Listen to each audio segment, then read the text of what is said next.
আমি রাসূল শুনিয়ে দিচ্ছি কবরে কোনো বিপদ হবে না, কবরে কোনো আযাব হবে না।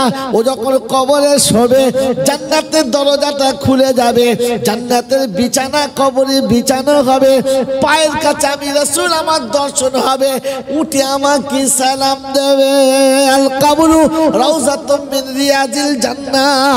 আমার ইচ্ছা আছে, আমি নবী আমার ইচ্ছা আমার উম্মতের হৃদয়ে যেন 30টা আয়াত থাকে। বলেন তো এই 30টা আয়াত কোথায়? খালি কানে হাত দিয়ে জলসা শুনেছেন, আওয়াজ করে করে জলসা শুনেছেন, এই করো ওই করো তাই করো।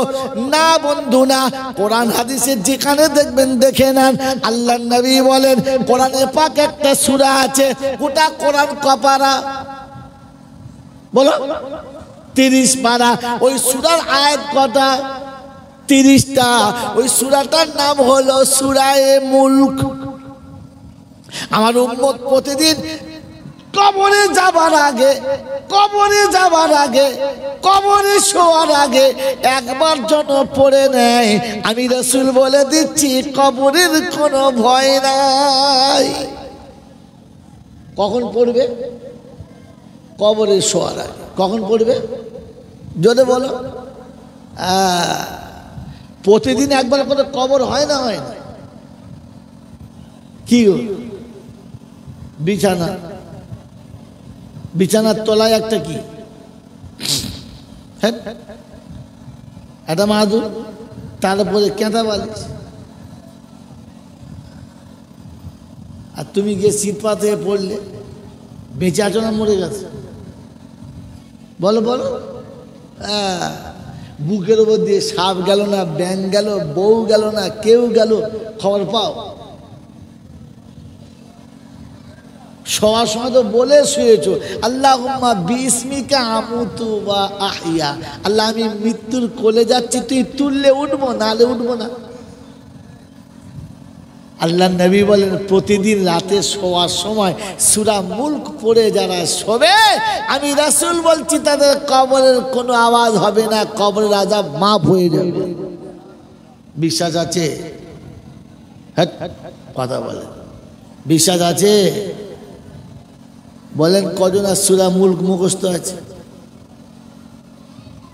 কি বিশ্বাস আছে তোমার? তোমার বিশ্বাস আছে কি মরে যাওয়ার পরে 4 দিন বাদে একটা মিলাদ দিতে হবে, গোটা পাড়ার লোকের দাওয়াত করতে হবে, হাড়ি বাগদি মুচি ডোম চামারকে খাওয়াতে হবে, যে দাঁড়িয়ে মতে ওকে প্রথম খাওয়াতে হবে, যে সুদখোরকে ফার্স্টে খাওয়াতে। কচ্ছদের আর গাড়ি এইসব কোথায় শিখেছে?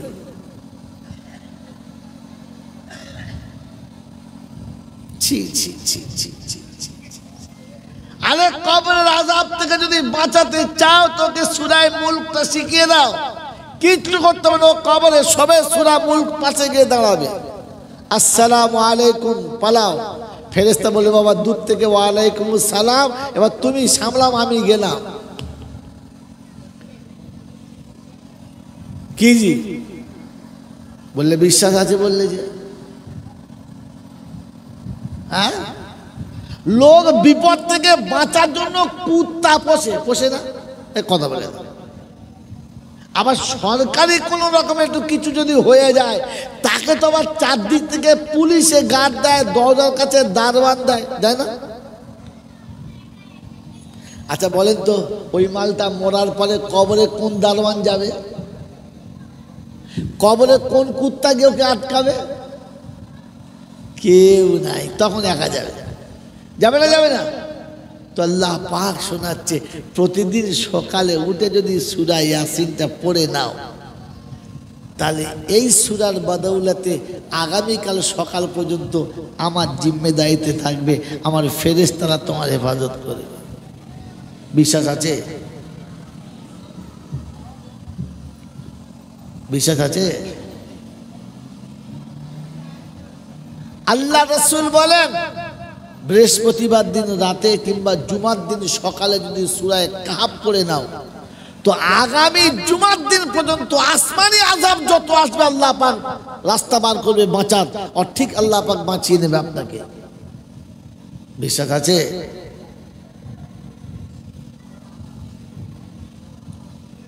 সুবহানাল্লাহ বলা সহজ, নারায়ে তাকবীর দেওয়া সহজ, জলসায় 10 টাকা চাঁদা দেওয়া সহজ। যদি বিশ্বাস থাকতো তাহলে আমি আমার সন্তানের হাতে প্রথম কোরআন তুলে দিতাম আর বলতাম, আব্বারে আমার যা হওয়ার হয়ে গেছে, আমার যা ভুল হওয়ার হয়ে গেছে, কমপক্ষে তুই কোরআনটা পড়বা। সকালবেলা উঠে বলতাম, আব্বা তোর কিচ্ছু দিতে হবে না আমার বাপ, তুই সূরা ইয়াসিনটা আমার শুনিয়ে দে, আমি তোর পাপী বাপ সূরা ইয়াসিনটা শুনে নি, পড়তে তো পারি নাই, শুনে নি। রাতে শোয়ার সময় ছেলেকে পাশে ডেকে বলতে, আব্বা সারাদিন যা করেছি তো সব মাফ করে দিলাম, তুই শোয়ার আগে আমাকে সূরা মুলকটা একবার শুনিয়ে দে, আমি সূরা মুলকটা শুনে একটু রাতে বিছানায় শুই।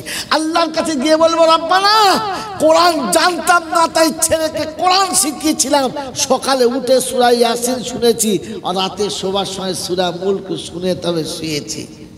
বিশ্বাস থাকলে এটা হতো, বিশ্বাস থাকলে এটা হতো। নিজে তো কোরআন জানি না আর সন্তানকে কোরআন শেখানোর ইচ্ছা নাই।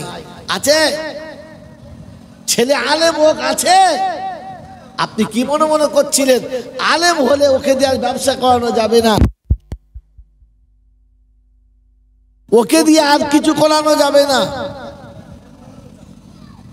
আলেম হবে, এরপরে ব্যবসা করবে, সংসারের সব কাজ করবে, চাষবাস করবে, খেতিবাড়ি করবে, সব করবে, কিন্তু সে আলেম হবে। আর আলেম হয়ে যখন করবে তখন জাতি উপকৃত হবে। তখন সে বনের সম্পত্তি মারবে না, বরং বনের সম্পত্তি তাকে বুঝে ফিরিয়ে দেবে। তখন পীরের ছবি ছেলের ঘরে থাকবে না, তখন বাপ ঘরের ভিতরে থাকবে। এখন তো পীরের ছবি রেখে দিয়ে তোলায় ধূপবাতি দেয় যে পীর আমাকে বাঁচিয়ে নেবে। হালাকে রাসূল বলেছিল, আল জান্নাতু তাহতা কাদামাই আবুহু ওয়া উম্মুহু, তোর জান্নাতটা তোর আব্বা মায়ের পায়ের তলাতে। আব্বা মায়ের পায়ের তলাতে নেই, ও গিয়ে ঘুরে পীরের পায়ের তলায় পড়ে আছে। পীরের আর বাপের মধ্যে কত তফাৎ বলে দেবো, বলেন, বলে দেবো? পীর সারা জীবন মুরিদদের ভাঙে দালান বাড়ি করে নেয়।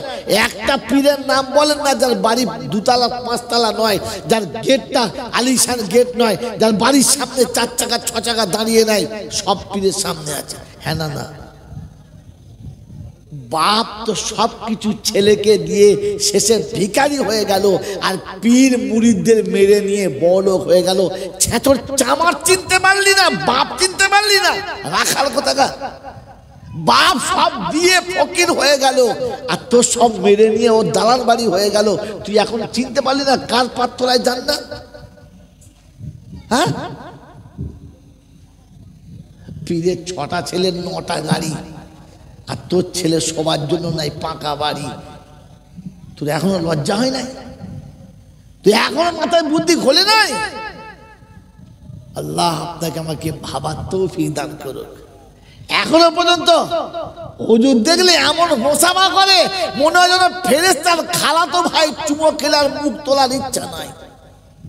হালাকি শীতের রাতে নিজে ফাঁকা থেকে তোর গায়েতে গরম কাপড় চাপিয়ে দিয়ে তোর কপালে উঠে প্রতিদিন যে বাপ চুমো খেয়ে রাস্তায় নেমেছে আর সন্ধ্যা পর্যন্ত হাড় ভাঙা পরিশ্রম করে বাড়ি ফিরে এসে তোর কপালে চুমো খেয়ে তবে বাপ শান্ত হয়েছে।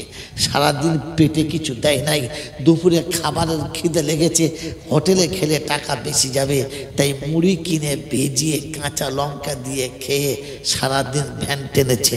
সন্ধ্যাতে বাড়ি ফেরার সময় 2টো মিষ্টি কিনে আড়াল করে এনে ছেলের হাতে দিয়ে বলেছে, আব্বা এটা নাও। তুমি মিষ্টি পেয়ে খুশি হয়ে গেছো আর তোমার হাসি দেখে বাপের বুকটা ভরে গেছে আর গোটা শরীরে ঘামের বটকা বটকা গন্ধ করছিল।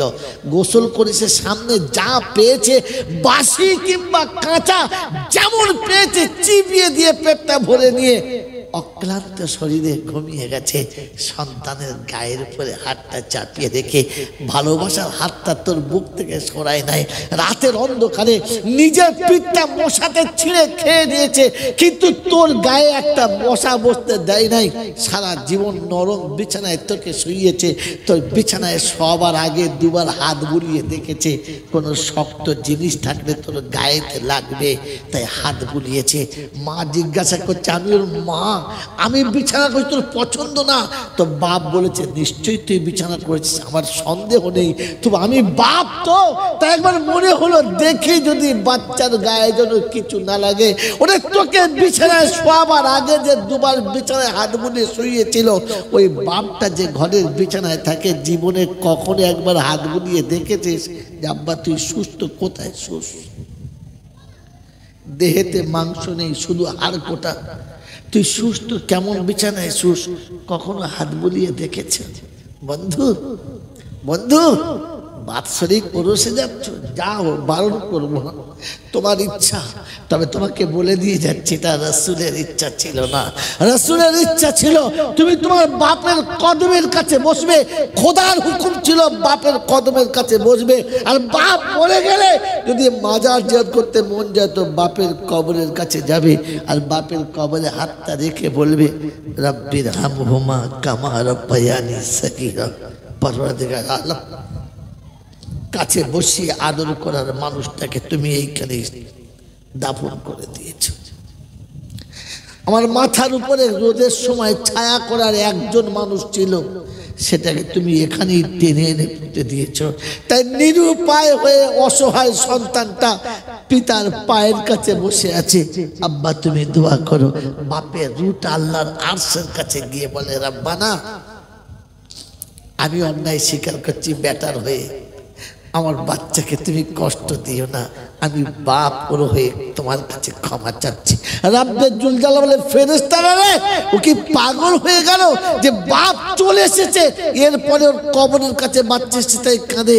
বললে হ্যাঁ ভালোবাসে তাই। রাব্বে জুল জালাল বলে, আমি আমার বান্দাকে ভালোবাসি নাই, বাপ বেটাকে ভালোবাসে, আমি বান্দাকে ভালোবাসি নাই। তুই শুনে রাখ, বাপের ভালোবাসার কারণে বেটার জীবনের গুনাহ মাফ করে দিলাম, আর আমার মোহাব্বতের কারণে আমি আমার বান্দাকে ক্ষমা করে দিয়ে জান্নাতি করে দিলাম। বন্ধুরে, যদি যেতে হয় কবরে, বাপের কবরের কাছে আর কোথাও না। যদি যেতে হয় মাজারে, তো মায়ের কবরের কাছে আর কোথাও না।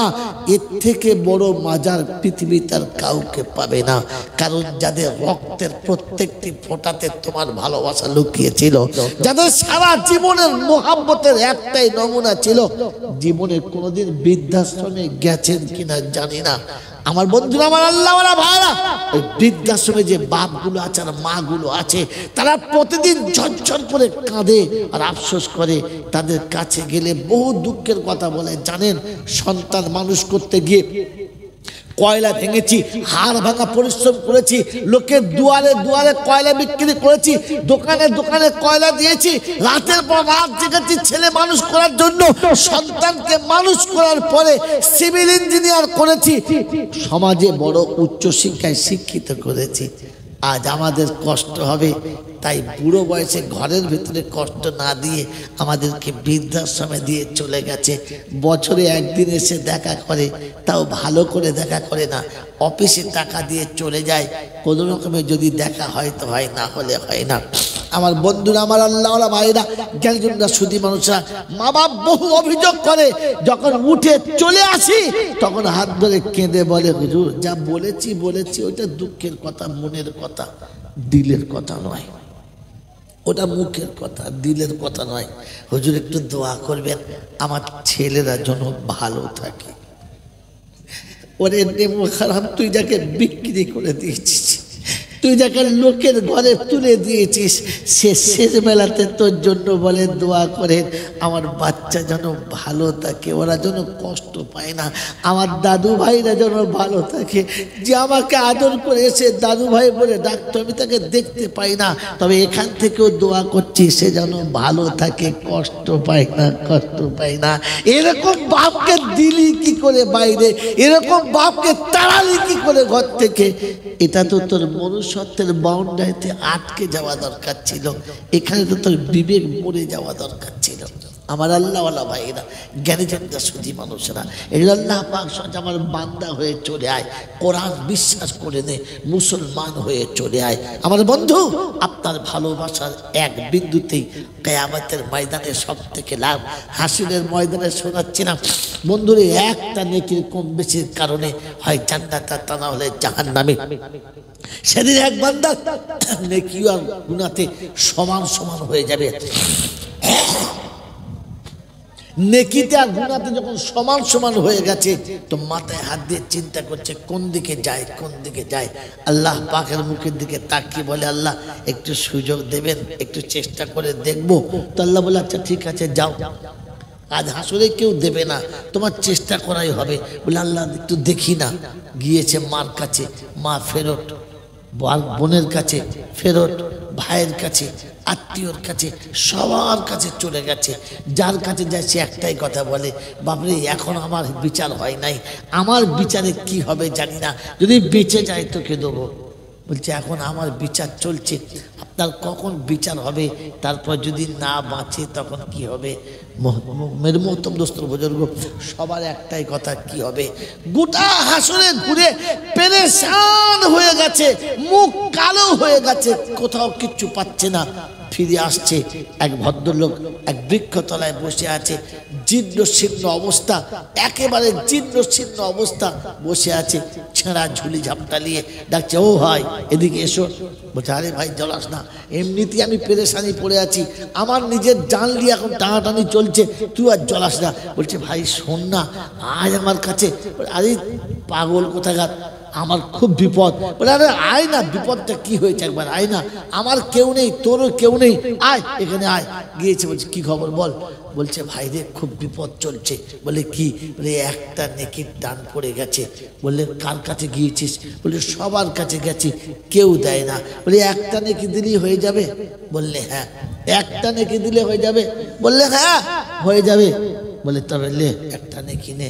যেমনি নেকিটা হাতে দিয়েছে, নেকিটা হাতে পাওয়ার সাথে সাথে মনে হচ্ছে যেন গোটা আসমানের চাঁদ হাতে পেয়ে গেছে। নেকিটা হাতে নিয়ে আনন্দের সঙ্গে লাফাতে লাফাতে যাচ্ছে। আর সে সামনে গিয়ে বিচারের ময়দানে গিয়ে আল্লাহকে বলছে, আল্লাহ দাও আমার খাতা বার করো, আমার খাতা বার করো, এই লাও নেকি লাও। আল্লাহ পাক রব্বুল আলামিন বলছে, কি ব্যাপার? বলে মাল এনেছি। আপনি মনে মনে করছেন আপনি না দিলে আর দেবার কেউ নেই, আছে দেবার লোক, নেন। আল্লাহ জিজ্ঞাসা করছে, কে দিলে? তোর বাপ? বললে না। মা? বললে না। বলে কে? বলে দেওয়ার লোক আছে আমার। বলছে লোকটা কে? কে লোকটা? এবার আমাকে শোনা না। বলেন আল্লাহ সব দেখেছে না দেখে নাই? সব দেখেছে। জানেন না? জানেন না? জানে। তো বান্দার মনটাকে বড় করার জন্য, মনটাকে আরো উজ্জ্বল করার জন্য বল কে দিয়েছে? কে দিয়েছে বল? কে দিয়েছে বল? বলছে আছে একজন। ডেকে লিয়ে আয়, যা ডেকে লিয়ে আয়, তাকে দেখি সে কে, কত নেকি তার ঝোলাত আছে, যা। চলে গেছে। যাও হয়। বলে কি? বলে চলো।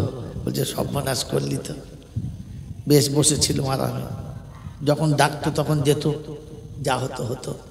এখন এই হঠাৎ করে তুই দেখে ফেললি, তোকে দিলুম তুই টিভি টিভি চলে যাবি, আমার নাম বলতে বলেছি? বলছে আমার নামকে আমি এমনি বলেছি, আমাকে বললে ডেকে নিয়ে আয়। চলো এবারে। হাত ধরে নিয়ে গেছে, মাথা নিচে করে দাঁড়িয়ে আছে, জিজ্ঞাসা করছে কি রে তুই দিয়েছিস? বললে হ্যাঁ। দাতা সাজছিস? চুপ করে আছে। বিচার হয়ে গেছে? বললে না। বলে এখন বিচার হলো না, তাতেই দাতা সেজে গেলি, তোর কি হবে জানিস? তো চোখের পানি ফেলে বলছে, রব্বানা সারা জীবনে কিচ্ছু করতে পারি নাই, সারা জীবন শুধু নিজেরটাই বুঝেছি, কখনো আখিরাত বুঝি নাই। মনের ভুলে কখন দুটো টাকা কাকে দিয়েছিলাম, তার বিনিময়ে একটা নেকি পেয়েছি, ঝোলাতে ছিল। বসে বসে ভাবলাম আমার ভাইটা তো জান্নাতে যাবে একটা নেকি পেলে, তা ও যাক, আমার একটা থাকলেও আমি জান্নাতে যাব না, আর না থাকলেও আমি জান্নাতে যাব না, কারণ আমার তো একটা নেকি আমাকে জান্নাতে নিয়েও যেতে পারবে না, আর জাহান্নাম থেকে বাঁচাতেও পারবে না। থেকে আর লাভ কি? তাই আমার একটা নেকি যদি আমার ভাই যায় তো যাক, এই ভেবে আমি ওকে একটা নেকি দিয়েছি যে ভাই তুই কমপক্ষে যা, আমার তো যাওয়ার হবে। আল্লাহ রাব্বুল আলামিন বলে তুই আমার থেকেও বড় দাতা হতে চাস, কিচ্ছু নেই তবু একটা নেকি দিয়ে দিচ্ছিস। তুই শুনে রেখে দে, তুই একটা নেকি ওকে দিয়ে যদি জান্নাতে পাঠাতে পারিস তো আমি আমার দয়া তো তোকে বিনা নেকি জান্নাতে পাঠাতে পারি, বিনা নেকি। ওই মুসলমানের ছেলে, কখনো মনের ভুলেও তো আখিরাতের সম্পদ জমা করো, কখনো মনের ভুলেও তো আখিরাতের জন্য কিছু জমা করো। যেদিন তোমার কাছে কেউ থাকবে না, যেদিন তোমার পাশে কেউ দাঁড়াবে না, যেদিন তোমার হয়ে কেউ কথা বলবে না, যেদিন তোমার পক্ষে হওয়ার মতো কাউকে পাবে না, সেদিন তোমার আখিরাতের সঞ্চিত এই সম্পদটাই সব থেকে বড় কাজে লাগবে। আমার বন্ধুরা, আমার আল্লাহওয়ালা ভাইরা, আমার জ্ঞানীজনরা, সুধী মানুষেরা, এই জন্য আল্লাহ পাক শোনাচ্ছেন ওয়াকানু মুসলিমিন, যখন মরবি তখন মুসলমান হয়ে মর, যখন দুনিয়া ছাড়বি তখন মুসলমান হয়ে দুনিয়া ছাড়, যেন দুনিয়া দেখে তোকে চিনতে পারে মুসলমান যাচ্ছে, তোর মুখ দেখে যেন বুঝতে পারে মুসলমান যাচ্ছে, তোর পোশাক দেখে যেন বুঝতে পারে মুসলমান যাচ্ছে, তোকে দেখে যেন লোকে দূর থেকে ধারণা করে যেন মুসলমান যাচ্ছে। আমার বন্ধুরা, আমার আল্লাহওয়ালা ভাইরা, আমার শোনাচ্ছেন বন্ধুরা, এই মুসলমান সর্বপ্রথমে আল্লাহর উপরে পাক্কা বিশ্বাস করে আর আখিরাতকে বিশ্বাস করে। বলেন আপনার আমার আল্লাহর প্রতি বিশ্বাস আছে না নাই? আছে। আখিরাত প্রতি বিশ্বাস আছে না নাই? আছে। মৃত্যু অনিবার্য, কুল্লু নাফসিন যায়কাতুল মউত, প্রত্যেকটি প্রাণীকে মৃত্যুর স্বাদ গ্রহণ করতেই হবে। ওই মৃত্যুর স্বাদ যখন সে গ্রহণ করতে যাবে, মৃত্যুর স্বাদ যখন তাকে গ্রহণ করতে হবে, তখন তাকে আখিরাতের কথা ভেবে গ্রহণ করতে হবে যে মরার পরে আমার কি হবে। এজন্য শোনাচ্ছিলাম যে আমার আল্লাহওয়ালা ভাইরা কোরআনের উপরে বিশ্বাস করলে কবর যখন শোয়াবে, আল কবরু রাউযাতুম মিন রিয়াজিল জান্নাহ, আল্লাহ নবী বলেন জান্নাতের বাগান হবে।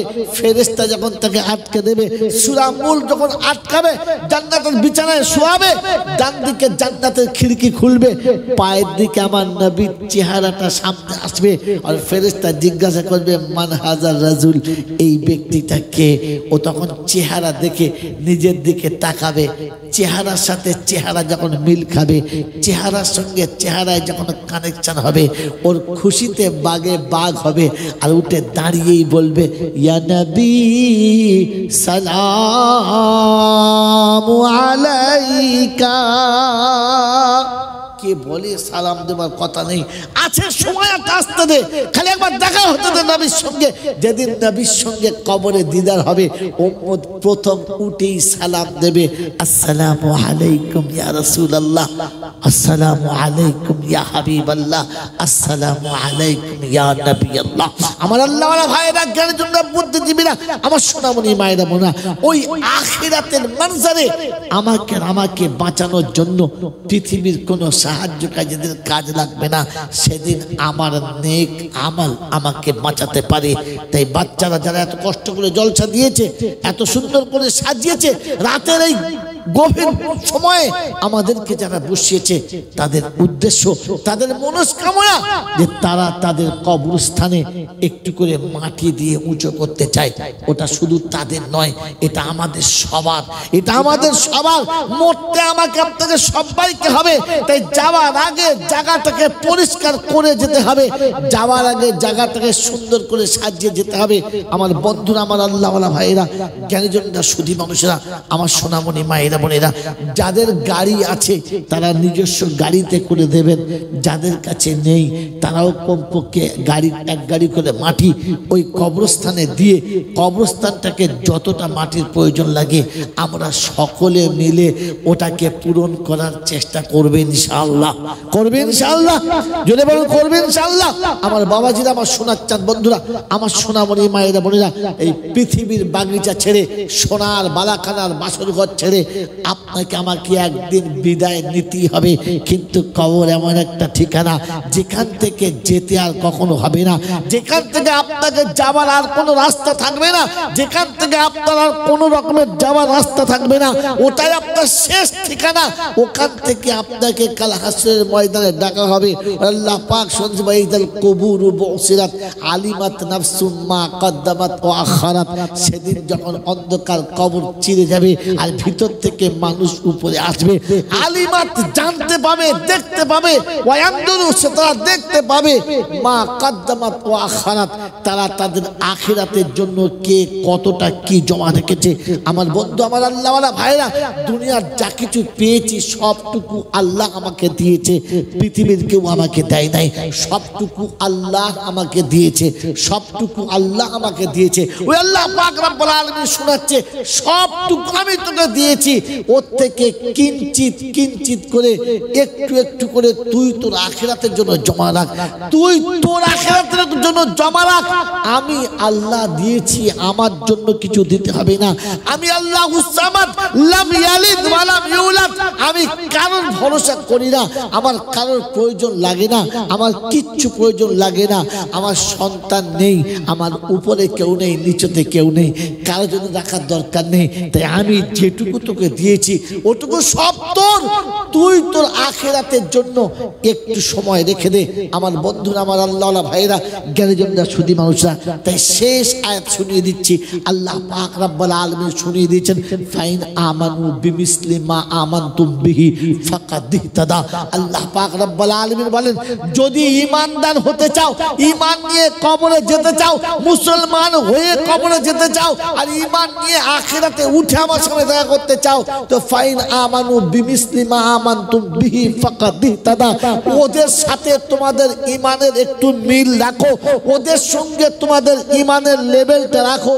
আমি যাদের ঈমানের উপরে হেদায়েতের ফয়সালা দিয়েছি, আমি যাদের ঈমানের উপরে হেদায়েতের সনদ দিয়েছি, আমি যাদের ঈমানের উপরে হেদায়েতের কথা লিখে দিয়েছি, আল্লাহর নবী সাল্লাল্লাহু তাআলা আলাইহি ওয়াসাল্লামের সমস্ত সাহাবায়ে কেরাম, আল্লাহ রাব্বুল আলামিন ওয়াস সাবিকুন আউয়ালুনা মিনাল মুহাজিরিন ওয়াল আনসার ওয়াল্লাযিনা তাবাউহুম বিইহসান রাদিয়াল্লাহু আনহু ওয়া রাদওয়ান ওয়া আ'আদ্দা লাহুম জান্নাতিন তাজরি তাহতাল আনহার।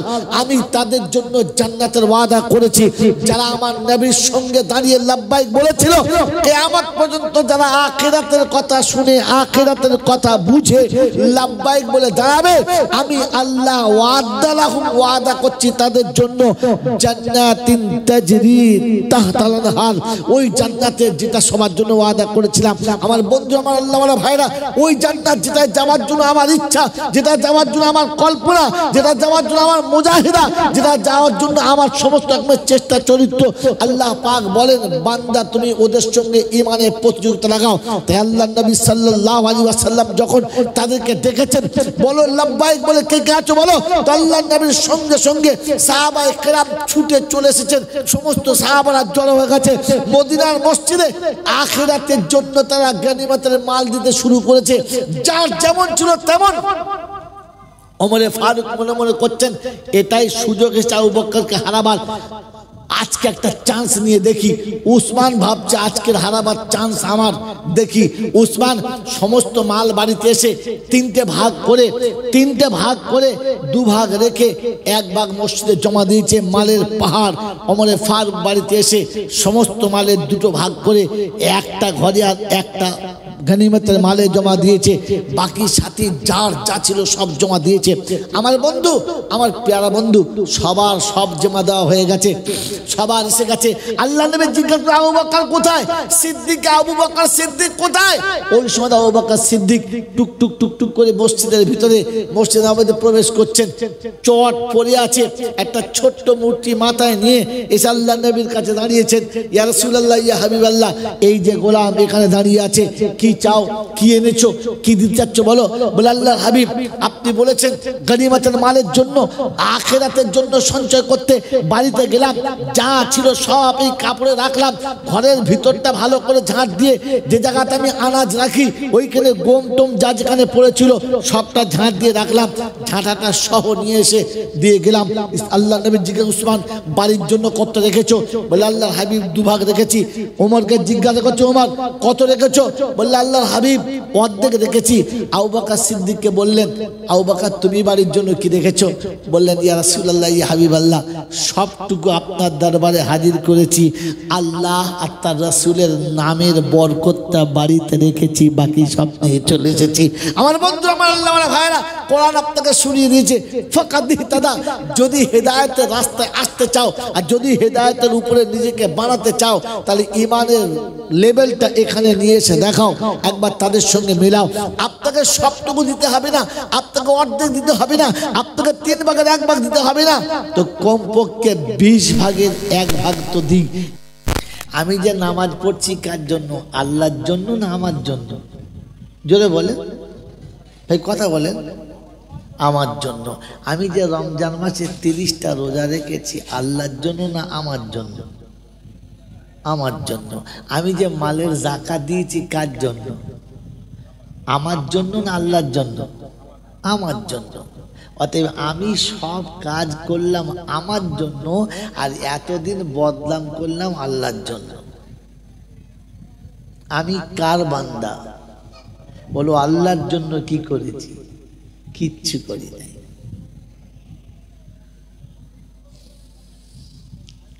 এতদিন তো মনে করছেন আল্লাহর খুব করেছি। বলেন কি করেছেন একজন বলেন, তাহলে বুঝবো ইনশাল্লাহ। এবারে বোঝেন কেন 30,000 টাকা দিয়ে আনতে হয়। খালি বলে না সারা এত টাকা কেন নেয়, এই জন্যে নেয়। এটা খুঁজে বার করতে হয়েছে আমাকে।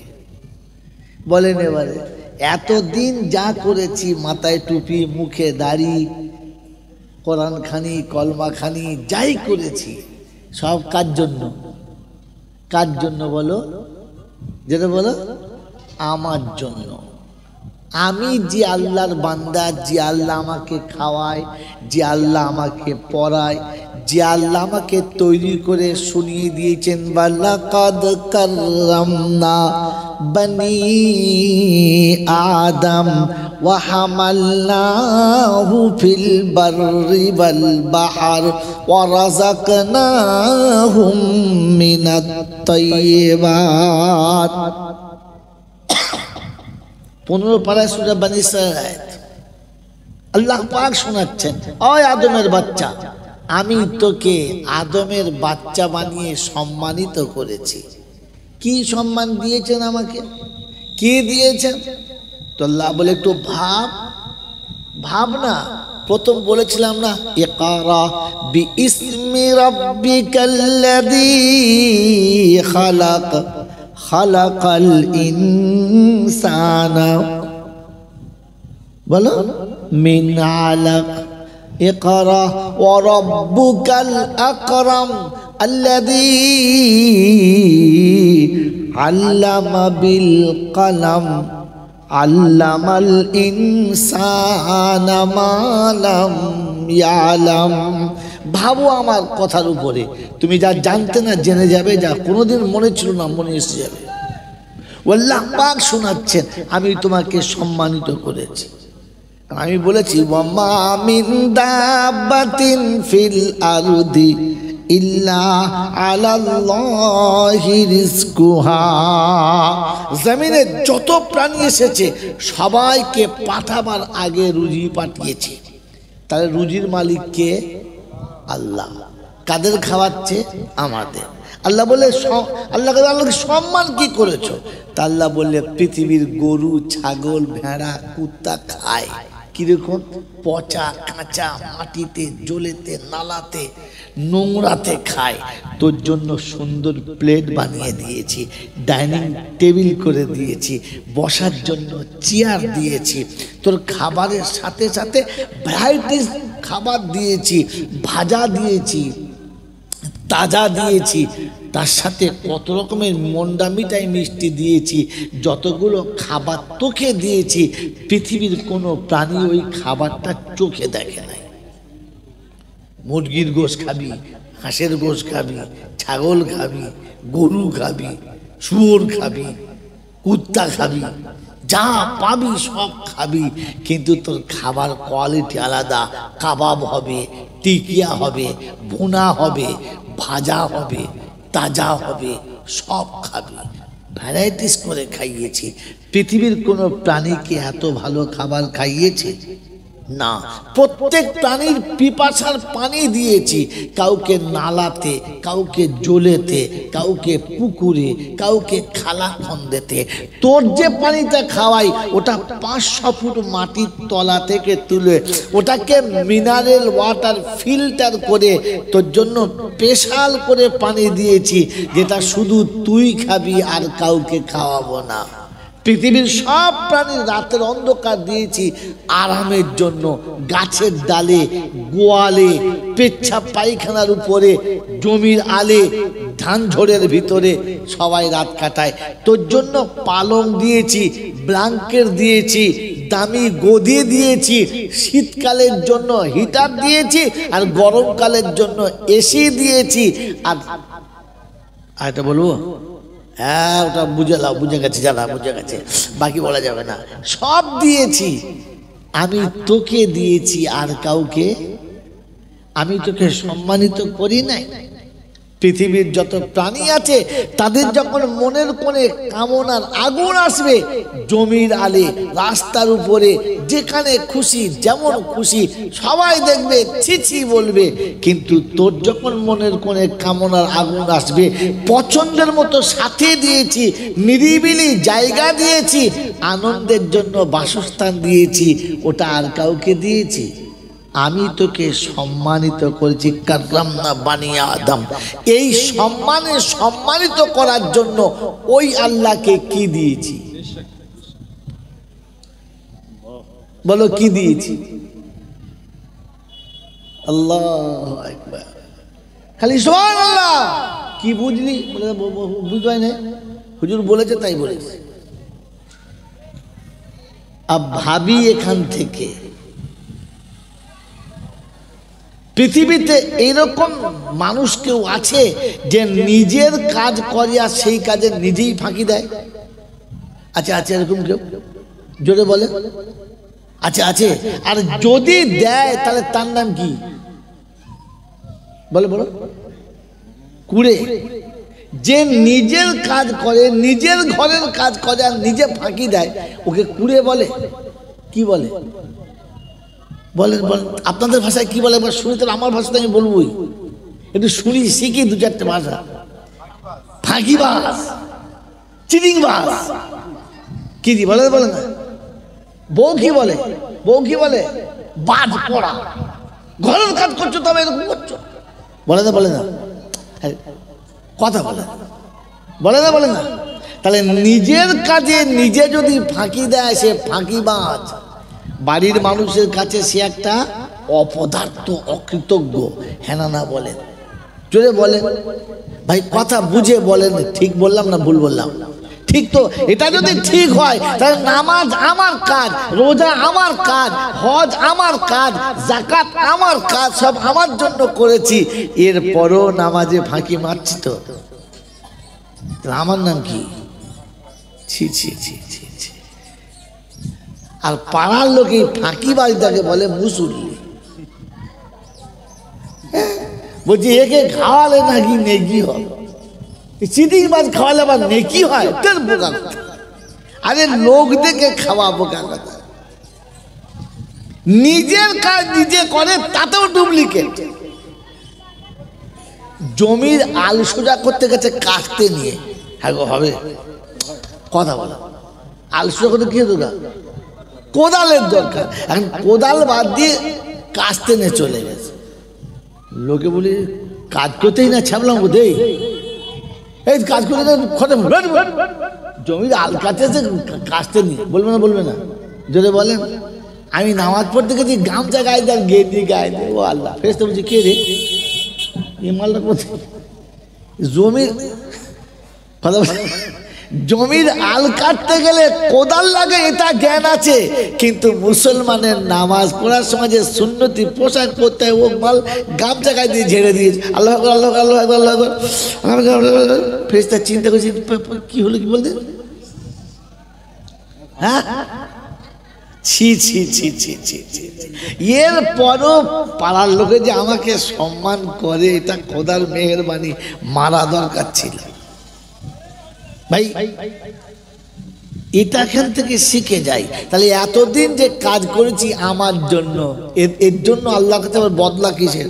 ঘরে পড়লে 2 রাকাতে 10টা নেকি, মসজিদে পড়লে 27টা নেকি, জামাতে পড়লে আরো নেকি, যত জামাত হবে তত নেকি। কি দরকার?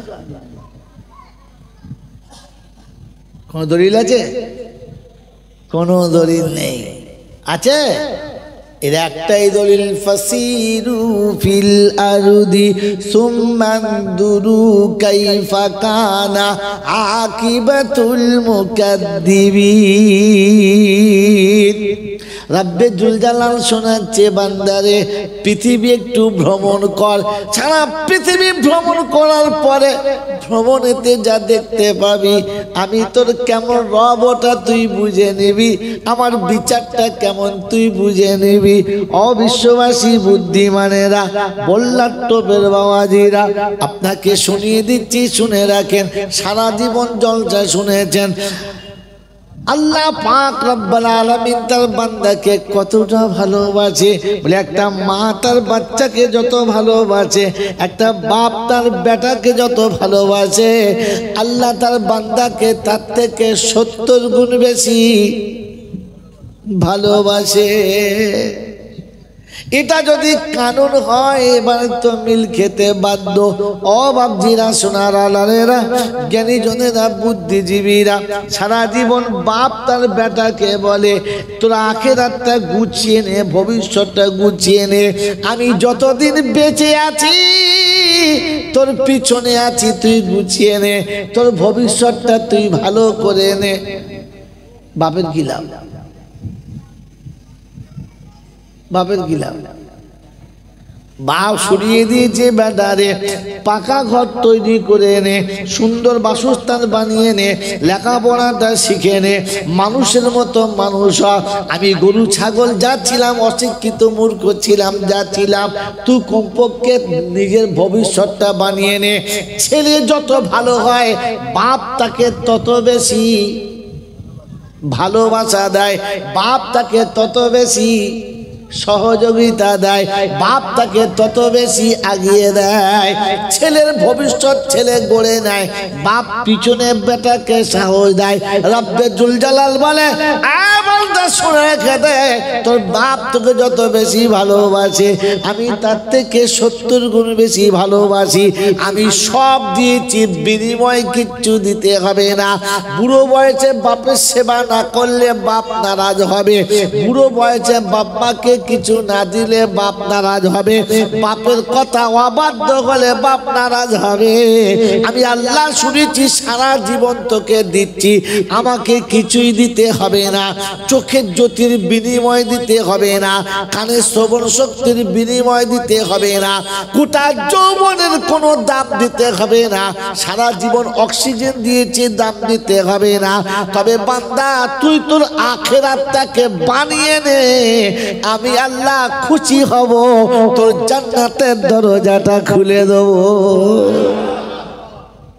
আল্লাহ চাইছে বান্দা তোর আখিরাত তুই গড়ে নে, যতদিন আছিস গড়ে নে। তুই তোর কাজটা ভালো করে করবি, আমি খুশি হয়ে আরো দেব। ছেলে যদি ভালো শিক্ষিত হয়, ছেলে যদি ভালো শিক্ষিত হয়, ছেলে যদি যোগ্য হয়, বাপ 2 বিঘে জমি বেচে তার ব্যবসা করে দেয়, চালাও। আর একটা ছেলে শয়তান কোথাকার, একটু লটারি কেটে শেষ করে দিবি, কারণ জানে মালটা লটারি কাটা মাল, এক্ষুনি গিয়ে জুয়া খেলে বসবে, দেবে দেবে না। কিন্তু যে ছেলেটি বাপের ঠিক আনুগত্য স্বীকার করেছে। বাপ যেমন বলেছে ছেলে তেমন তৈরি হচ্ছে। তো বাপ দেখে ভাতের চালের জমি বেচে চালা বাপ, লাগা ব্যবসাতে, আমি দেবো, ধার করে দেবো, সুদ দেবো, যা পারি আমি করব, তুই চল।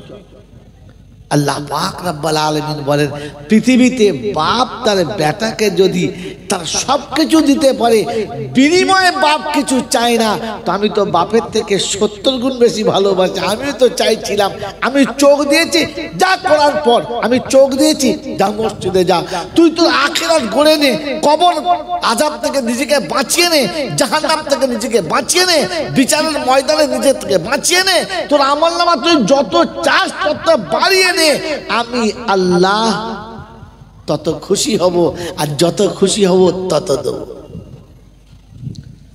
কথা বুঝে এসছে বাবাজি? তাহলে আমরা যা একদিন করেছি কার জন্য? আমার জন্য। জোরে বলেন কার জন্য? ভাই কথা বলেন কার জন্য? আমার জন্য। আর ফাঁকি মারবো? জোরে বলেন ইনশাআল্লাহ।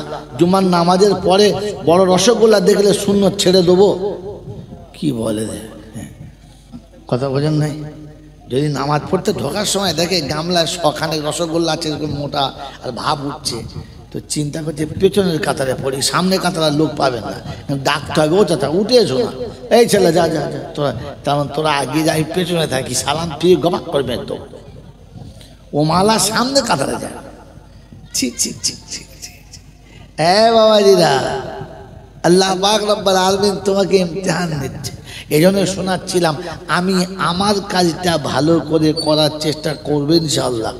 যদি বলেন গোটা পাড়ায় প্রত্যেকের বাড়িতে এক একটা মেয়ে 18, 19, 20, 21 বছর করে বয়স হয়েছে, সব বিয়ের বয়স পেরিয়ে যাচ্ছে, আর আপনার বাড়িতে কিছু নেই। আপনার ঘুম হবে না, ঘুম ভাঙবে? জোরে বলেন, আপনার চোখে ঘুম আসবে না, ঘুম ভাঙবে? চিন্তা করছে কি বলবো, বুঝতে পারি না, বলি উল্টো কথা বলছে, কি রে ঘুম ভাঙবে? আপনার হয়তো মেয়েই নাই, আপনার ঘুম ভাঙবে? আরামে ঘুমোবে। যার ঘরের মেয়ে যুবতী হয়ে গেছে, একটা বড় হয়ে গেছে, আর একটা ফের হয়ে গেছে, রাতের ঘুম অটোমেটিক ভেঙে যাবে। আল্লাহ কি করে বিদায় করব, কি করে বিদায় করব, কার হাতে দেবো, কোথায় পড়বে মেয়েটা, কি চিন্তা আছে না নাই? জোরবান চিন্তা আছে না নাই? আর যার মেয়ে নাই চিন্তা নাই। কিন্তু এখনকার যুগ উল্টে গেছে, এখন যুগ উল্টে গেছে। যার ঘরে মেয়ে আছে সে আরামে ঘুমাচ্ছে, যার ঘরে মেয়ে নাই তার চিন্তায় আর ঘুম নাই। কেন বুঝে নাও, আমার আর বলার দরকার নাই, এরপরে বলা যাবে না। বাবা বাবাজিরা, সোনারা, জ্ঞানীজনেরা, সুধী মানুষেরা, আল্লাহ আপনাকে আমাকে ভাবার তৌফিক দান করুক, বলুন আমিন। এবার আপনাকে চলছে শোনাই, এতক্ষণ অনেক কিছু শোনালাম, তাহলে এতক্ষণে বুঝতে পারলাম আমি যেটা করবোটা আমার জন্য, আর আমার কাজে আমি ফাঁকি মারব। এই জলসা শুনতে এসেছি কার জন্য? আমার জন্য। এতদিন কি জানতাম? আল্লাহর জন্য এসেছি, আল্লাহ কিছু দেবে, আল্লাহর জন্য এসেছি তো আমার ধান্দা করতে। আজি অতএব এই জলসাতে আসার পরে আল্লাহ নবী বলেছেন যে যত মিলে মিলে বসবে 100টা শহীদের সওয়াব পাবে, সুন্নত জিন্দা হবে। আমার লাভ, এটা আমার লাভ যদি জানতাম তাহলে আবার বলতে হতো আগিয়ে আসুন, পিছনে জায়গা ছেড়ে দিন, আর দুটো লোক বসবে, এটা বলতে হতো? বলতেই হতো না, কারণ আমি তো ওটা জানি না যে আমার লাভ কোনটা আর আমার লস কোনটা। ওটা আবার আমাদের ডাকতে হবে, দরুদ শরীফ পড়ে ডাকতে হবে, তাকবীর দিতে হবে। আবার এক একটা বক্তার চালাকে, বাবা সবাই উঠে দাঁড়াও, উঠে দাঁড়াও, উঠে দাঁড়িয়ে আচ্ছা আগিয়েছো বাবা, হ্যাঁ বিপদে ফেলে দিলে, তবু সরবে না। পাঁচা ঘষের লুঙ্গি ছিঁড়ে যাবে, তবু জায়গা ছাড়বে না, কারণ ওটা স্ট্যাম্প মেরে শয়তান বলে দিয়েছে লড়িস না, লড়লি বিপদ। বাবাজিরা, সোনারা, লালেরা, জ্ঞানীজনেরা, সুধী মানুষেরা, তাহলে শুনিয়ে দিচ্ছি, আমি আর আপনি আজও বুঝতে পারলাম না, ধর্ম বুঝতে পারলাম না, আর চিনতে পারলাম না, কোরআন চিনতে পারলাম না, আখিরাত চিনতে পারলাম না। হ্যাঁ জি, আমাদের ভারতবর্ষে, এই ভারতবর্ষে একটা বাদশা গেছে শাহজাহান, নাম শুনেছেন? হ্যাঁ নাম শুনেছেন? শুনেছেন। শাহজাহানের বাপের নাম কি? হ্যাঁ চিন্তা করছে হুমায়ুন বলবো না আলমগীর বলবো না জাহাঙ্গীর বলবো? হ্যাঁ জোরে বলেন, জাহাঙ্গীর। দেখেছ? আর শাহজাহানের বেটার নাম জানে না, ঔরঙ্গজেব। মোটামুটি লাইন জানে এরা। আমি পড়েছি তো, ঠিক বুঝতে পারি না, লেখাপড়া বেশি শিখেছে, বেশ ভালো হয়েছে। শাহজাহানের মোট সন্তান কটা? বলে হুজুর ওটা আপনি বলুন, আমরা তো দুটো বললো। হ্যাঁ, 4টে, কাছাকাছি গেছে। শাহজাহানের 4টে ছেলে, সম্রাট শাহজাহান কত ছেলে? 4টে ছেলে। প্রথম আর দ্বিতীয় দুটো হলো বাপের আদরে আর মায়ের আদরে পুরো বাঁদর, বুঝতে পারলেন? বেলেল্লার শেষ নাই। তৃতীয় নম্বরটা হলো ঔরঙ্গজেব, তৃতীয় সন্তান হলো ঔরঙ্গজেব। খুব মেধাবী, খুব শান্তশিষ্ট এবং খুব বুদ্ধিমান, ঠিক আছে? ঔরঙ্গজেব তখন বাদশাহ নয়, তখন হব বাদশাহ, মানে বাপ এখনো বেঁচে রয়েছে। কথা বলছেন না? শাহজাহানের বাপের নাম কি বললাম? জাহাঙ্গীর তখনও বেঁচে রয়েছে, বুঝেছে? ইনি তখন কি মানে হব বাদশাহ, একদম 4 ছেলের বাপ। মনে মনে হলো যে এই 3 নম্বর ছেলেটা খুব বুদ্ধিমান, এই ছেলেটাকে আমি আল্লাহ রাস্তায় দেব। কোনটা? যেটা সব থেকে জোরে বলে, সব থেকে বুদ্ধিমান। আমরা কোনটা দেবো? যেটা পয়চন্দ্রবুধু আকার ঠয়াকার, বাপের মাথায় ঢিল মেরে দিয়েছে, মাকে গাল দিয়ে কবরডাঙ্গায় পৌঁছে দিয়েছে, আর গ্রামের লোকের আম গাছ, জাম গাছ, কলা গাছ, কচু গাছ চিবিয়ে শেষ করে দিয়েছে। এইরকম যেটা হয় কানা, নালে খোঁড়া, নালে তোতলা, এই মালটা তাদের মাথায় দে। আর কি করবে? হ্যাঁ বলেন, কত চিন্তাধারা কত কম বেশি দেখেন। ব্যান পরে সুর শোনাচ্ছি।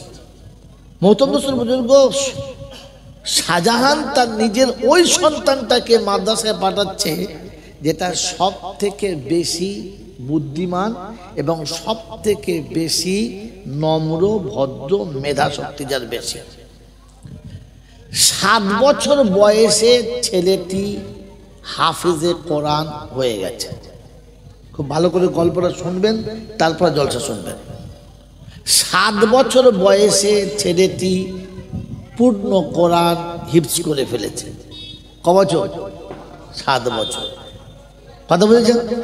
এই যেদিন সবক শেষ হয়ে গেছে, ওই দিন বাড়িতে এসে আব্বাকে সালাম দিয়ে শোনাচ্ছে, আব্বা আমি কোরআনের হাফেজ হয়ে গেছি।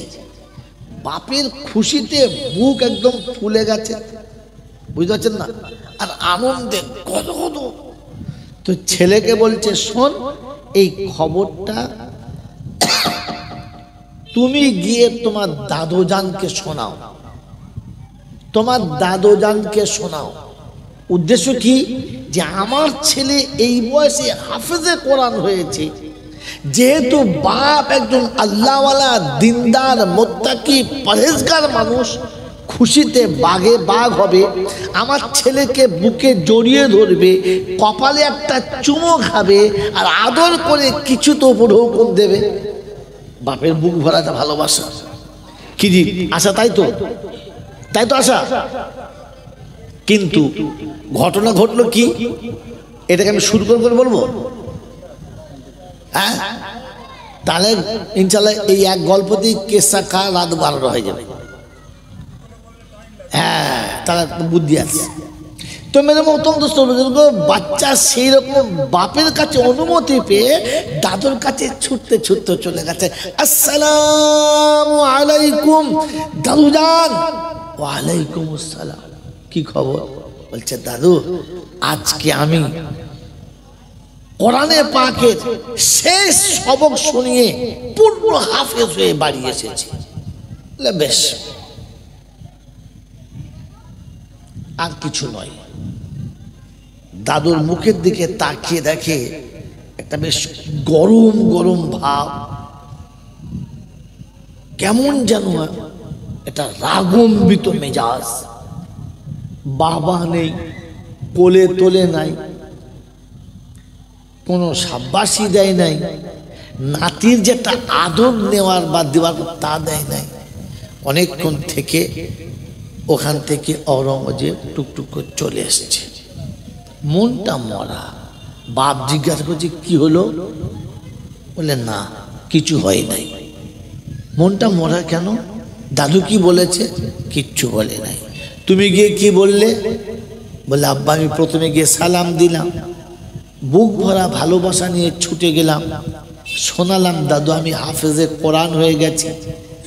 দাদু কিছু বললেন না, বরং যে তাকাচ্ছিলেন সেই তাকানোর ভেতরে একটা যেন কেমন উষ্ণ ভাব ছিল এবং চেহারা মলিন, খুব গম্ভীর ছিল। আমি অনেকক্ষণ চুপ করে থেকে আস্তে আস্তে ফিরে চলে এসেছি। এটা শুনে বাপ খুব খুশি হবে তো? যদি বলেন না, যেহেতু তখন যুব সম্রাট হতে চলেছে, মনের ভেতরে যৌবনের জোশ আছে, রক্তের একটা প্রবাহিত তেজ আছে। ঠিক আছে, তোমার সঙ্গে এরকম কিচ্ছু বলে নাই, দেখি আমার বাপের কি হয়েছে একবার খবরটা নিয়ে দেখি। সেই রকম একটা মেজাজ নিয়ে বাপের কাছে এসেছে। আসসালামু আলাইকুম। ওয়ালাইকুম আসসালাম। আব্বা আপনার কাছে ঔরঙ্গজেব এসেছিল? বললে হ্যাঁ। সালাম দিয়েছে? বললে হ্যাঁ। আরো কিছু শুনিয়েছে? বললে হ্যাঁ। আপনি কিছু বলেন নাই? না। আপনি তাকে একটু আদরও করেন নাই? না। সে যে হাফেজে কোরআন হয়েছে তাদের খুশি না? না। শাহজাহান জিজ্ঞাসা করছে আব্বা কারণটা জানতে পারি? বলে কারণ হলো এই, তোমার ছেলে হাফেজ হয়েছে, তুমি খুশি, কারণ কিয়ামতের ময়দানে নূরের তাজটা তোমার মাথায় পড়াবে। আমি এমন এক অপদার্থকে জন্ম দিয়েছি, এমন কুলাঙ্গারকে জন্ম দিয়েছি যে আমার মাথায় ওই নূরের তাজটা পরাতে পারলো না। শাহজাহান গিয়েছিল বাপকে একটু চাপ দিতে, নিজে লজ্জিত হয়ে মাথা নিচু করে ফিরে এসেছেন। মেরে মোহতম দোস্তর বুজুর্গ, আল্লাহওয়ালা ভাইয়েরা, জ্ঞানীজনরা, সুধী মানুষেরা, এরপরে 4-5 মাস 6 মাসের মধ্যে বাদশা জাহাঙ্গীর অসুস্থ হয়ে গেলেন। আর এতটা অসুস্থ হয়ে গেলেন, দেশের সমস্ত ডাক্তার কবিরাজরা দেখার পরে বললেন যে মনে হচ্ছে মারাজুল মওত, শেষ সময় হয়ে এসেছে, একে আর রিকভারি করা সম্ভব নয়, একে আর ব্যাকে ফিরিয়ে আনা সম্ভব নয়। অতএব সবাই সাক্ষাৎ করে নেন, যার যা বলার বলে নেন। দেশের যত মানুষ আছে, দেশের যত রকমের শ্রেণীর মানুষ আছে, সম্রাটের শেষ সময় বিছানায় শুয়ে আছে, সবাই একের পর এক দেখা করছে, চলে যাচ্ছে, কিন্তু শাহজাহান একবারও আসছে না।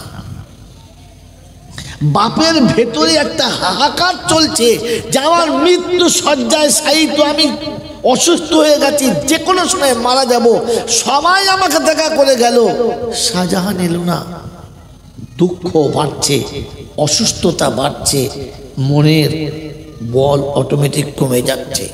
মৌতের কয়েকদিন পরে, 2-3 দিন পূর্বে, 2-3 দিন শায়দ তারিখে লিখছে, 2 কিংবা 3 দিন পূর্বে শাহজাহান এসেছে দেখা করতে,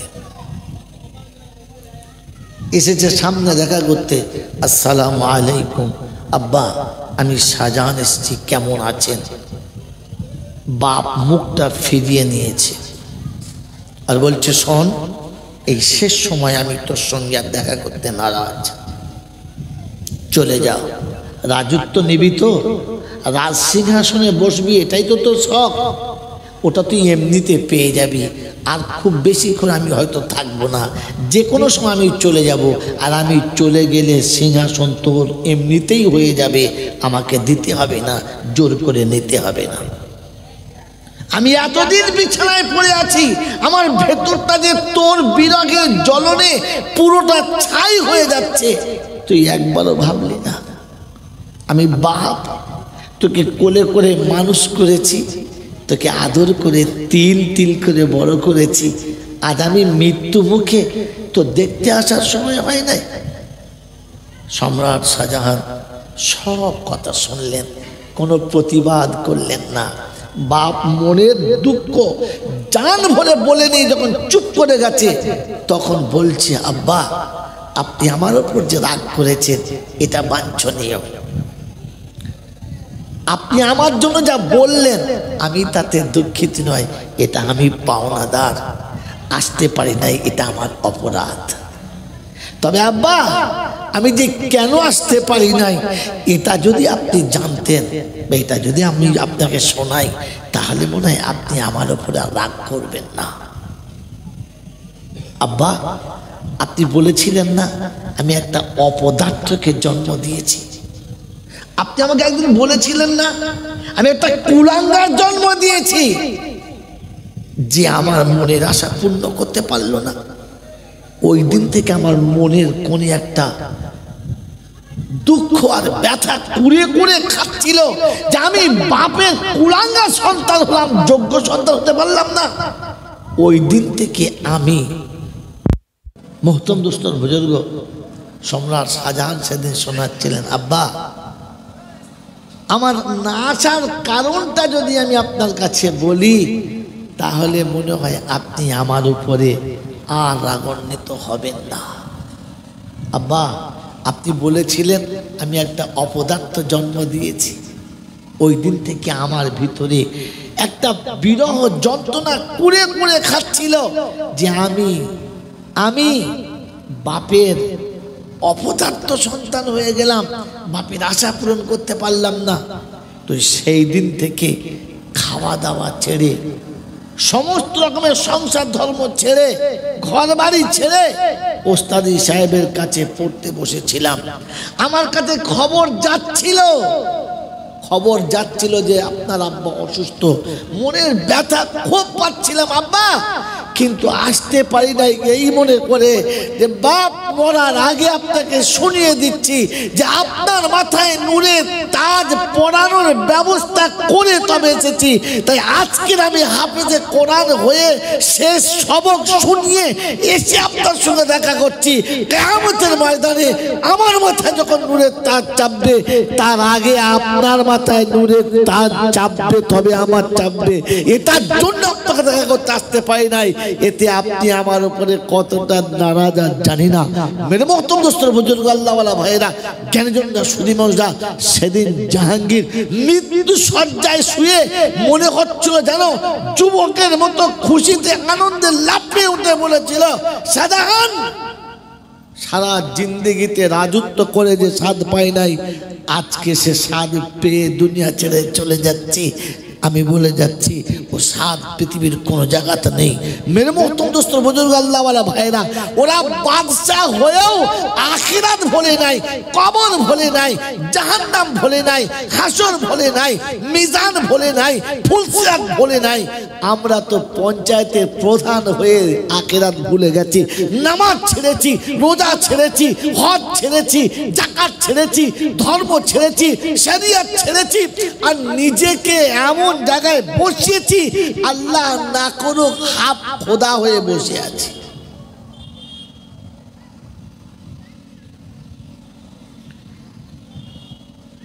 আল্লাহ আপনাকে আমাকে মাফ করুক।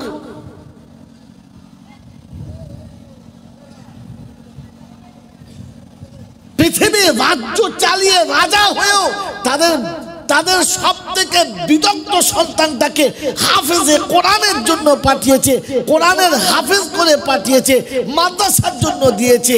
আর আমি আর আপনি তো দুনিয়া পাওয়ার জন্য, দুনিয়া নেওয়ার জন্য এত উঠে পড়ে লেগেছি, এত বেশি পিছনে চেপে গেছি যে আমি আমার সন্তানটাকে ও জায়গায় নিয়ে যেতে পারলাম না। মেরে মোহতরম দোস্তর বুজুর্গ কবি বড় সুন্দর লিখেছে, বনের জমি জোর করে খায় মায়ের পেটের ভাই। বোনের জমি জোর করে খায় মায়ের পেটের ভাই, ছেলের ঘরে পীরের ছবি, বাপের জায়গা নাই। মেরে মুক্তদুস্ত্র বুজুর্গ আল্লাহওয়ালা ভাইয়েরা, জ্ঞানীজনরা, শুধু মানুষেরা, আপনাকে আমাকে ভাবা দরকার। কোরআন না থাকার কারণে, ইসলাম না থাকার কারণে, ঈমান না থাকার কারণে, ধর্ম না জানার কারণে আজকের এমন জায়গাতে এসে দাঁড়িয়ে গেছি যেখানে সন্তান পিতাকে পরিচয় দিতে চায় না।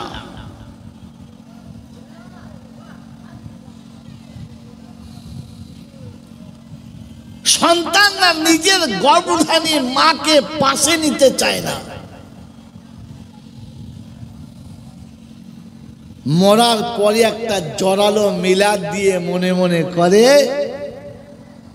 যে মা বাপের অনেক কিছু করে দিয়েছি, আর আমার কোনো বিপদ হবে না। আমার আল্লাহওয়ালা ভাইরা, জ্ঞানীজনরা, বুদ্ধিজীবীরা, আল্লাহ পাক শুনিয়ে দিয়েছে যালিকাল ইয়াউমুল হক ফামান শাআত্তাখাযা ইলা রাব্বিহি মাআবা। তুমি শুনে রাখো, বিচারের মাঠ অবশ্যই হবে, আর তোমাকে বিচারের কাঠগড়ায় দাঁড়াতে হবে। তোমাকে বিচারের কাঠগড়ায় দাঁড়াতে হবে। এড়িয়ে যাওয়ার কোনো কায়দা নেই, এড়িয়ে যাওয়ার কোনো কায়দা নেই। যালিকাল ইয়াউমুল হক।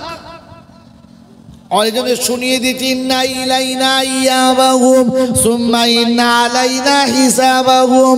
হাবিব, কোরআনের কথাটা শোনাও, তুমি তোমার কথাগুলোকে শুনিয়ে দাও।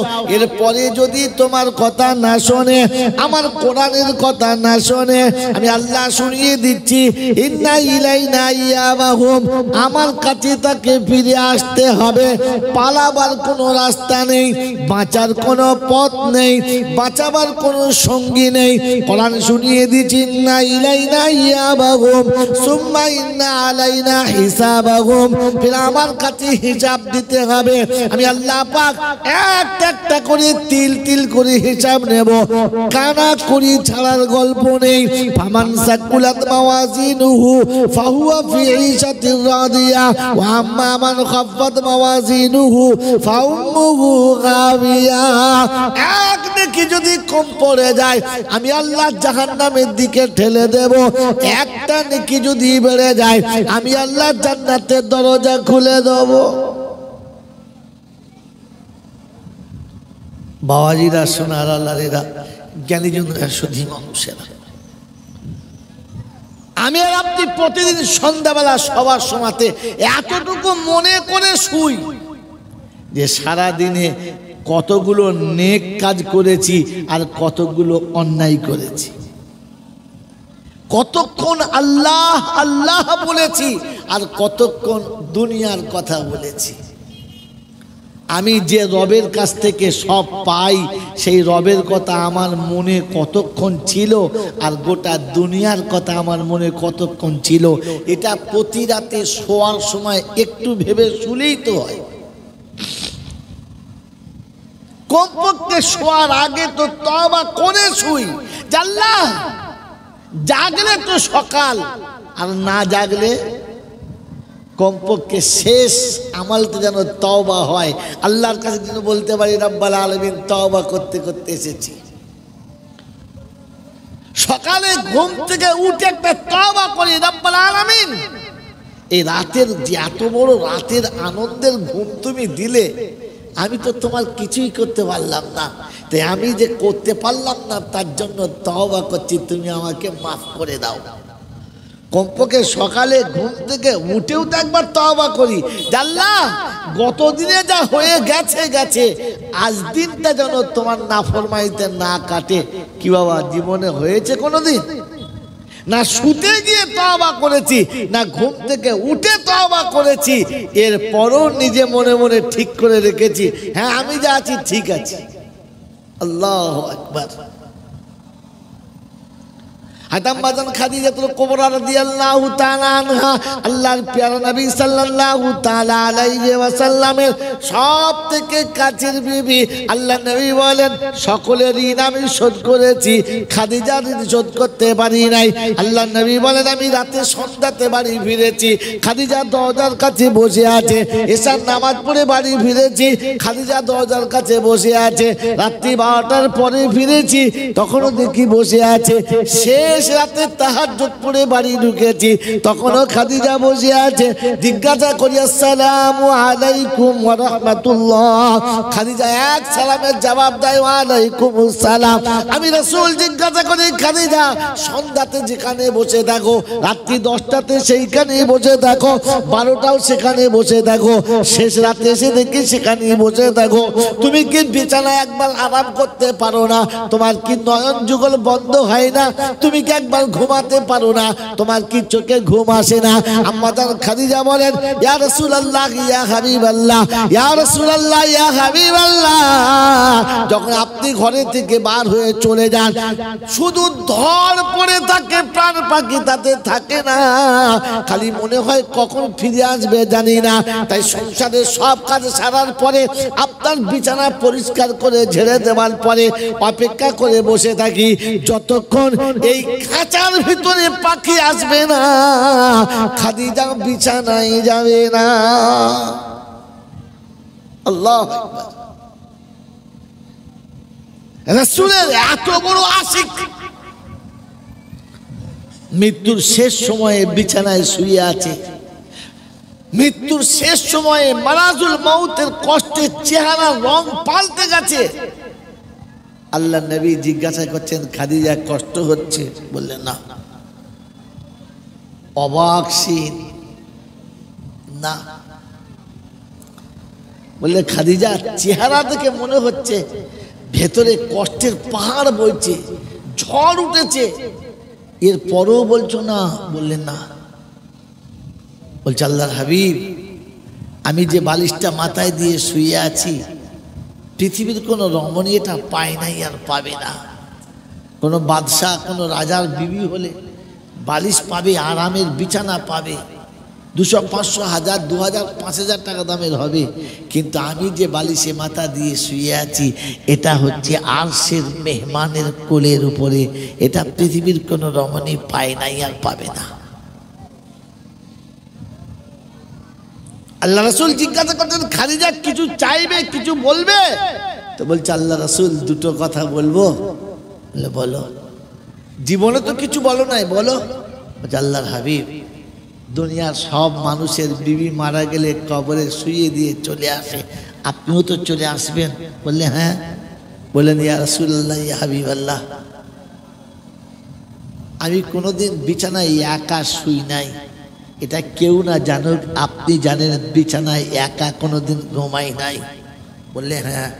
আল্লাহর হাবিব ফের অন্ধকার কবরে আমি একা কি করে শোবো? আমি সারা জীবনে একা বিছানায় শুই নাই আপনাকে ছাড়া, অন্ধকার কবরে একা কি করে শোবো? অন্ধকার কবর আমার খুব ভয় লাগে। আল্লাহর হাবিব খুব ভয় লাগে, আমি অন্ধকার কবরে একা শুতে পারবো না, আপনি একটু বলে দিয়ে আসবেন। আমার আল্লাহওয়ালা ভাইরা, যে খাদিজাকে আল্লাহ নবী জান্নাতে সংবাদ দিয়েছেন, যে খাদিজাকে আল্লাহ নিজে সালাম দিয়েছেন, যে খাদিজাকে আল্লাহ পাক বলেন যে খাদিজার কবরের সওয়ালের জবাব আমি নিজে দিয়ে দিয়েছি, কাউকে দিতে হবে না। ওই খাদিজা বলেন যে আমাকে কবর ভয় লাগে, কবরে আমার একা ভয় লাগে। ও বল্লা টপের বন্ধুরা, কোনোদিন কোনো মানুষকে দাফনস্থ করতে গিয়ে কবরের কাছে দাঁড়িয়ে মনে হয়েছে কবর রে আজ তো ও শুয়ে পড়ছে, কাল আমাকে তুই ডাকবি, আজ ওকে ডেকেছিস কাল আমাকে ডাকবি, আমি একা কি করে থাকবো, কবরে কি করে শোবো? কবরের ভয় মনে পড়ে। মনে যদি পড়তো তাহলে কবর ডাঙার পাশে বসে বিড়ি খেতে পারত। মনে যদি পড়তো তাহলে কবর ডাঙার পাশে বসে তাস খেলা সম্ভব হতো। এ মুসলমানের ছেলে, কবর ডাঙায় গরু ছাগল চড়াও কোন লজ্জাতে? মনে হয় যে এখানে এসে আমাকে শুতে হবে, তুমি ওখানে গিয়ে পেশাব করোটা কি করে, ছাগলটা চড়াও কি করে? অন্ধকার কবর বড় কঠিন জায়গা। হাত উসমানের গাড়ি রাদিয়াল্লাহু, হাত আলী কারামাল্লাহু ওয়াজহু যখন কবরের পাশে দিয়ে যেতেন, অঝরে চোখের পানি বুক ভেসে যেত। জিজ্ঞাসা করলে বলতো, জানো আখিরাতের প্রথম ঘাঁটি হলো কবর। কবরে যারা বেঁচে গেছে তারা সব জায়গায় বেঁচে যাবে, আর কবরে যারা আটকে যাবে তারা আর ফেরতে পারবে না, সব জায়গায় আটকে যাবে। ও মুসলমানের ছেলে, ও আল্লাহওয়ালারা, এই অন্ধকার কবর থেকে বাঁচার জন্য একটাই রাস্তা। এই পৃথিবী থেকে যাওয়ার সময় আমাকে যে আল্লাহকে আল্লাহ বলে স্বীকার করেছি, আর আমি যার বান্দা বলে স্বীকার করেছি, ওর বান্দা হয়ে কবরে যেতে হবে। আল্লাহ শোনাচ্ছে, তুই আমার বান্দা না, তুই আমার বান্দা না, তা তুই আমার বান্দা হয়ে আমার কাছে আয়, আমি বাঁচিয়ে নেবো। বলুন সুবহানাল্লাহ।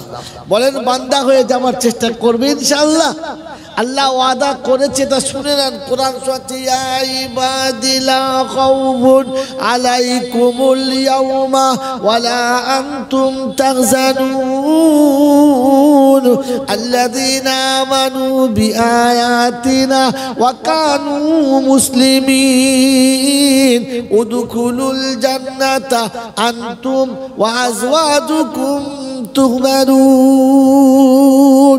25 পারা সূরা যুকরুবের 68 নম্বর আয়াতে আল্লাহ পাক রব্বুল আলামিন শুনিয়ে দিয়েছেন, ও বিশ্ববাসী শুনে রাখো, হাসরের যখন ময়দান হবে, সূর্য মাথার উপরে হবে, সূর্য মাথার উপরে হবে, জমিন পুরে লাল তামার মতো টকটকে হবে। বাপ বেটাকে ছেড়ে যেদিন পালাবে, বিবি স্বামীকে যেদিন চিনতে পাবে না, পীর মুরিদের মাঝখানে সম্পর্ক থাকবে না, ইমাম মুক্তাদিকে চিনতে পাবে না, সেদিন কেউ কারোর সঙ্গে পরিচয় দিতে চাইবে না।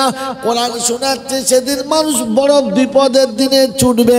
আমি আল্লাহ আওয়াজ দেব, ইয়া ইবাদি লা খাউফুন আলাইকুম আমি সাদা কালো দেখবো না, বাঙালি বিহারি দেখবো না, আরবি দেখবো না, আমি ধনী গরিব দেখতে চাই না, শিক্ষিত মূর্খ দেখতে চাই না। আমি আল্লাহ পাক রব্বুল আলামিন সেদিন শোনাবো, আমার বান্দা চিন্তা করিস না, নিরাপত্তা আমি দেবো, আমার রহমতের আঁচলের তলাতে তোকে বসাবো। গোটা হাসরের মাঠে যখন মানুষ সূর্যের তলাতে থাকবে, আমি তোকে আরশের তলাতে দাঁড় করাবো। যেদিন পৃথিবীর সবাইকে ছেড়ে চলে যাবে, ওদিন আমি তোকে টেনে আমার বাহু ডোরে আটকে নেব। আমি আল্লাহ শোনাচ্ছি, লা খাউফুন আলাইকুমুল ইয়াওমা ওয়ালা আনতুম তাহজানুন ওয়ালা আনতুম তাহজানুন। ও বিশ্ববাসী শুনে রাখো, আমি শুনিয়ে দিচ্ছি, ভয়ের কোনো কারণ নেই, চিন্তার কোনো বিষয় নেই। আমি আল্লাহ দুটো থেকে তোকে বাঁচিয়ে দিলাম। রব্বুল আলামিন নমুনাটা বলে দাও, আল্লাযীনা আমানু বিআয়াতিনা ওয়া কানু মুসলিমিন। কোরআন বিশ্বাস যারা করেছে, মুসলমান হয়ে যারা মরেছে। বাবাজিরা বলেন, কোরআন বিশ্বাস করবেন ইনশাআল্লাহ? জোরে বলেন, বিশ্বাস করবেন ইনশাআল্লাহ? করবেন ইনশাআল্লাহ? তো বলেন, কার কার বিশ্বাস আছে হাত তোলেন। আগে তুলেন না, আগে নিজের বিবেকে জিজ্ঞাসা করেন, আমি বিশ্বাস করি তো? আগে নিজের কাছে জিজ্ঞাসা করেন, আমি কোরআন বিশ্বাস করি তো?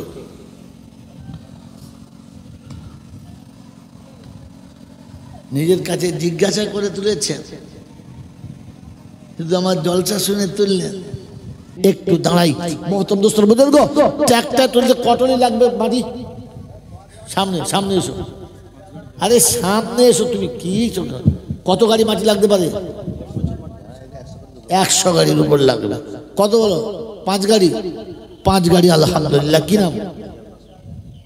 জিয়াল লস্কর, 5 গাড়ি আলহামদুলিল্লাহ। মেরে মহতরম দোস্তর বুজুর্গ, বলি ইনশাআল্লাহ। তাড়াতাড়ি যে জান্নাতের বাগানে আপনার আমার জন্য আল্লাহ পাক রব্বুল আলামিন ফেরেশতাদেরকে দাঁড় করিয়ে রেখেছেন আর শোনাচ্ছেন, বান্দা দেখ কে আমার জান্নাতের বাগানের আশা রাখে। বলেন বন্ধু ইনশাআল্লাহ। জিয়াল ভাই 5 গাড়ি, কি নাম? নসিম বাবু 5 গাড়ি, বাড়ি তালা দোয়া করি বাপ বেটা তরেতে, আর জান্নাতের বাগানে দিও হাসিতে খুশিতে, আর রুজিতে রোজগারে খোদা বরকত দিও তার, আর করে দিও দুনিয়া ও আখেরাতে পার। যেদিনেতে বিপদেতে বন্ধু কেউ রবে না, আর দানের নেকি দিও খোদা তাড়াইয়ে দিও না। বলেন কি নাম?